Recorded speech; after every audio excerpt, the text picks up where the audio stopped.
गरुड़ पुराण के अनुसार मृत्यु के बाद आत्मा के 13 दिन का रहस्य। भाग 2, मृत्यु की प्रथम अवस्था। जय श्री कृष्ण दोस्तों, आज हम जानेंगे मृत्यु की प्रथम अवस्था कैसे होती है। मृत्यु के क्षण समय में शरीर और आत्मा का विच्छेद अलगाव कैसे होता है। गरुड़ पुराण में बताया गया है कि जब प्राणी का आयुष्य समाप्त होता है तब काल समय उसे मृत्यु के द्वार तक ले जाता है। उस समय शरीर की जीवन शक्ति यानी प्राण वायु धीरे धीरे अंगों से निकलने लगती है। सबसे पहले पैरों से शक्ति जाती है, फिर हाथ, फिर इंद्रियां शिथिल होने लगती हैं। प्राणी बोलना बंद कर देता है, सांस क्षीण हो जाती है, आंखें ऊपर की ओर पलट जाती हैं। अंततः हृदय और मस्तिष्क में स्थित आत्मा धीरे धीरे प्राण के साथ ऊपर की ओर खिंचती है और शरीर को छोड़ देती है। वेदों में इस प्रक्रिया को प्राण उत्सर्ग कहा गया है। यमदूतों का आगमन गरुड़ पुराण में वर्णित है कि मृत्यु के क्षण में आत्मा को लेने के लिए यमदूत उपस्थित होते हैं। यदि प्राणी पापी है तो यमदूत क्रूर और भयावह रूप में आते हैं। यदि प्राणी धर्मात्मा है तो यमदूत कोमल रूप में प्रकट होते हैं ताकि आत्मा को अधिक भय न हो।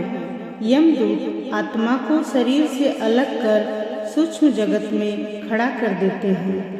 आत्मा का पहला अनुभव शरीर छोड़ने के तुरंत बाद आत्मा भ्रमित और असमंजस में रहती है। वह अपने शव को देखती है और सोचती है, यह मेरा ही शरीर है, पर मैं इसमें क्यों नहीं जा पा रहा।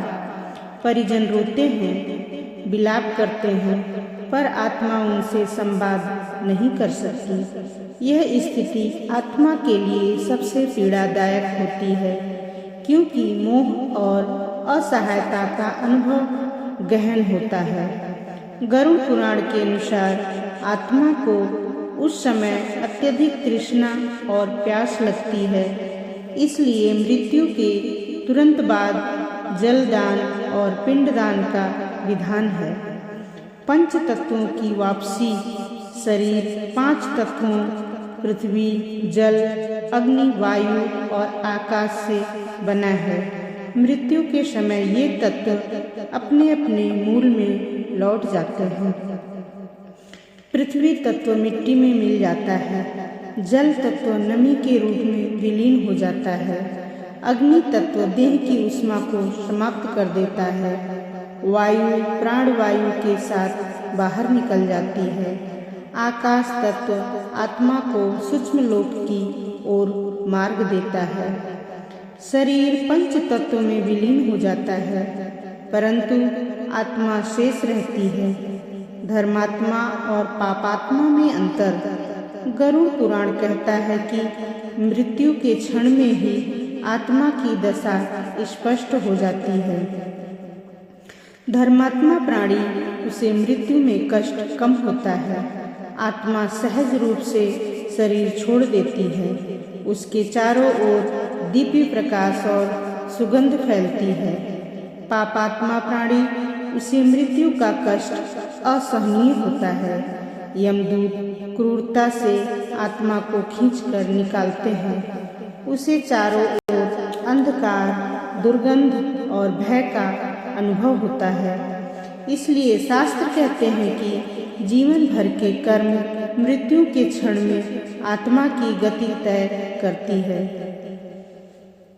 प्राणों का मार्ग। गरुड़ पुराण और उपनिषदों में प्राणों के निकलने के मार्ग का भी उल्लेख है। ब्रह्मा ज्ञानी और योगी की आत्मा ब्रह्मारंध्र सिर के शीर्ष से निकलती है, जिससे उसे मोक्ष मिलता है। सामान्य धर्मात्मा प्राणी की आत्मा हृदय या आँख से निकलती है और उसे स्वर्गलोक की प्राप्ति होती है। पापी की आत्मा निचले अंगों से निकलती है, जिससे वह नरक की ओर जाती है। मृत्यु के बाद के पहले 3 दिन। गरुड़ पुराण के अनुसार मृत्यु के बाद प्रारंभिक 3 दिन आत्मा का सबसे अस्थिर काल होता है। आत्मा घर और परिजनों के आसपास भटकती है। वह अपने प्रियजनों को पुकारना चाहती है, परंतु कोई सुन नहीं पाता। उसे भूख प्यास सताती है। यही कारण है कि पहले दिन से लेकर तीसरे दिन तक पिंडदान और जलदान का विशेष महत्व बताया गया है। आत्मा का सूक्ष्म शरीर मृत्यु के तुरंत बाद आत्मा अपने साथ सूक्ष्म शरीर धारण करती है, जो 5 ज्ञानेंद्रियां, 5 कर्मेंद्रियां, मन, बुद्धि और अहंकार से मिलकर बना होता है। यही शरीर आत्मा को अनुभव कराता है। यही शरीर उसे यमलोक तक ले जाता है। यही शरीर पिंडदान से पोषित होता है। यदि पिंडदान न हो तो आत्मा भूखी प्यास से तड़पती है और असहाय बनी रहती है।